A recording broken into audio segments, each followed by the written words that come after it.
Arbor, arbor, arbor, arbor, arbor, arbor online school. Egaa warroonni viidiyoo kana hordofaa jirtan hundi keessanuu jalqaba irratti of eeggannoo tokko isiniif ka'a jechuudha. Saayitii kamiyyuu amantanii itti seenuu osoo hin ta'in toltanii ilaaltanii qorattanii erga qorattanii booda hojjechuudha. Nama tokko amanuudha yookiin immoo nama tokko waan itti dhiyaattaniif saayiticha inni isinii kenneef itti seentanii hojjetina. Hanga xumuratti waliin ta'an affeerraa keenya mi'aarra saayitii kanarra kan waliin ilaallu ta'a jechuudha. Saayitichi keessi isaa isa kana fakkaata. $20 eegale jechuudha. $3 inni jalqaba naa kenne $17 qofa irratti dabale. Kanaaf mee kallattumaan waa'ee saayitii kanaa haala ittiin riichaarjii goonu akkamitti akka galboofnu illee gabaabsee isin agarsiisuu barbaada jechuudha. Jalqaba irratti liinkii saayiticha kanaa fakkeenya telegiraama irratti iddoo argatanitti dhaqxanii liinkiin isaa kana kunoo kana tuqee tokko galmaa'e jechuudha. Liinkii kana gaditti tuqxanii inni galmooftu akkuma galmooftanii immoo kallattimaan eessa dhaqxan jechuudha garan isin fida. Erga isin galmeessee as isin fide booda sadarkaalee VIP jira jechuudha. Asirratti sadarkaa 1 2 3 jedhee jira. Mee VIP kottan haa ilaallu. Sadarkaan jalqabaa VIP 0 jedha. Kiyya waan galmaa'eef gara nama fide jechuudha. Kan itti aanu immoo tokkoffaan kaffaltiidhaan kan hojjechuu dandeettan $2 invest godhuudhaan santiin 60 guyyaan argachuu dandeessanii kaarantiin kan ammaa irra jiru kallattiidhaan jechuudha. $20 irra jira jechuudha. $17 itti dabalee 3 irratti guyyaadhaan $2.6 irraa argachaa jira jechuudha. Haalli hojii isaa immoo baay'ee salphaadha. Iddoo kana dhufuun jalqaba irratti iddoo kana tuqxanii hoomta jedhu. Ergasii kan keessan kun kan saantima 60 irraa argattan jechuudha. $2 invest irra godhuun guyyaan saantima 60 jalaa kan argattan guyyaa 3tti ni deeffattan jechuudha. Guyyaa 4tti already $2.4 isinii gaafata. Mee isa kanarraa dhufu kan irra jiru gadi tuqa. Erga tuqee booda oomishaawwan asirratti dhufan kana tuquudhaan taaksii hojjedha jechuudha. Fakkeenya isuma kanaa tuqne haala kanaan naa fidaa sabmiit ka jedhu kana ni tuqa. Hojii akkanaa 10 hojjedha jechuudha. Ammallee kanuma jalqabaa kanaa tuqu sabmiit ka jedhu ni tuqa. Successful payment successful jedha. Ammallee ni tuqa boorsaadhaan ni gurgura. Payment successful jedhe. Haaluma kanaan hunda isaanii hojjedhe. Egaa taaksiiwwan haaluma kanaan egaa xumuree booda amma mee yoo tuqu dhumarratti jechuudha akkana naan jedha. Xumurtee jirta ordara kee lakkoofsisaa naan jedha. Gara duubaa deebi'a jechuudha. Gara duubaa deebi'uudhaan hoom kan jedhu kanarra dhufa. $22.6 taatee jirti jechuudha. Har'a kaleessa $2.6 argatte naan jedha. Har'allee $2.6 argatte. Waliigala $5.2 argatte jechuudha naan jedha. Kan irratti guute $17 jechuudha. Guutuu isaa tiraanzaakshinii ilaaluu dandeenya. Tiraanzaakshinii kan jedhu kun $17 itti guutuu kiyya. Withdraw edda kan irraa godhee $2.6 amma gara duubaa deebi'ee isinitti agarsiisa. Isii kanallee withdraw kan jedhu kana tuquudhaan haala ittiin irraa baafadhu. Yaadaaf gaafii isiniin galle kamiyyuu yeroo biraatis gaafachuu dandeessu jechuudha.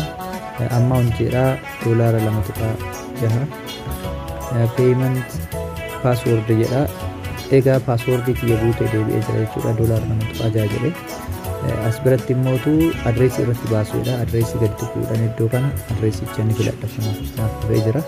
Amma as biratti maal godhaa submit jedhaan guyyatti withdraw yeroo 3 baafachuu dandeettan jedha. Akkuma asirratti withdrawal 3 times a day jedha. The minimum withdrawal jedha. Minimum xiqqoon isii 0.01 USDT baafachuu dandeettan. And the withdrawal fee is 0 jedha. Homaa wanti isin irraa muran jiru 24 sa'aatii 24 guyyaa 7 dalayna jedha.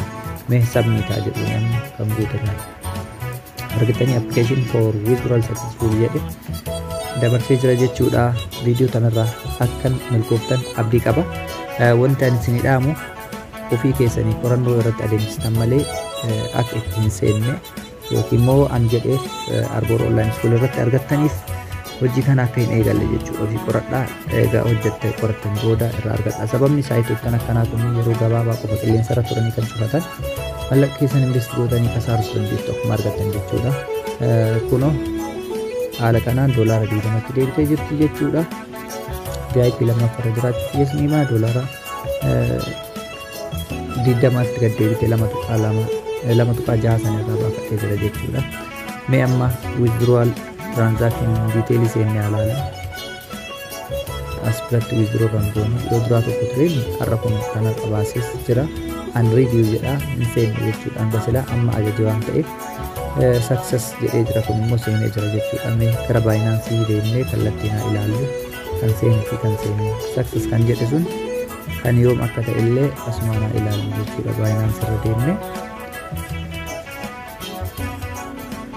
egaa USDT bira dhaqna USDT biratti history isaa ilaallu jechuudha kun $2.6 galgala kan naaf seenee jechuudha seenee jira kan galgalaati kan ammaati illee ni dhufa yoo seenee asirratti mul'ata jechuudha kanaaf haala salphaan mallaqa dalaguu dandeenya jechuudha mana keenya teenne iddoo kamiyyuu taane haala kanaan mallaqa keenya invest godhuudhaan kan invest goone irraa guyyatti wanta invest goone argachuu dandeenya jechuudha egaa viidiyoon har'aaf qabadhee dhiyaadhe kana fakkaataa yaadaaf gaafii qabdan kamiyyuu gaafadha akkamitti galmoofnaa akkamitti immoo foormii buunnaa kan jedhullee foormii haalli ittiin galmoofnu linkicha kana gadi tuqna jechuudha linkicha akkuma gadi tuqne haala kanaan isiniif bana erga inni haala kanaan isiniif bane booda gara haala kanaan erga isinii bane booda kallattumaan gara saayitii seentanii jirtan jechuudha jalqaba irratti maal gootan iimeela keessan barreessitan jechuudha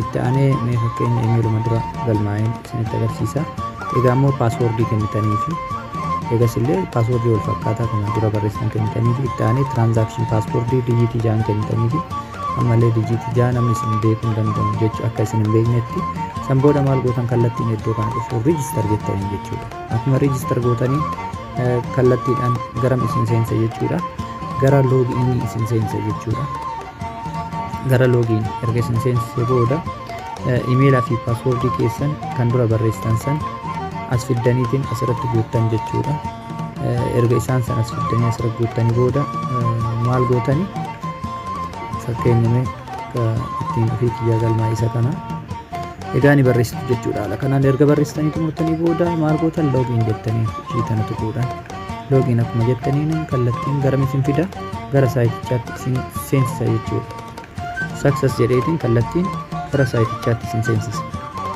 erga seentanii booda maaltu jira asirratti kan argaa jirru jechuudha namni haarufti dhufe sun waan investiin godhaniif kun hunduyyuu haala kanaan jalaa cufaa jira jechuudha mallattoo furtuu kana qaba mee withdrawn amma goone sun baatee jirti kallattiidhaan akkaawuntii kiyyarra mallaqnis galee jira jechuudha waliin haa ilaallu transaction history bira dhaqna dura success jedhuu qaba akkuma duratti ilaallisanitti egaa kuno success jedhee jira daqiiqaa 3 geenne erga ajaje daqiiqaa muraasa keessatti isiniif seena jechuudha mee gara baalaansii akkaawuntii Binance deemnaa ilaallu seena fi seenne isaa Binance bira dhufnee jira jechuudha Binance bira dhufnee USDT bira dhaqna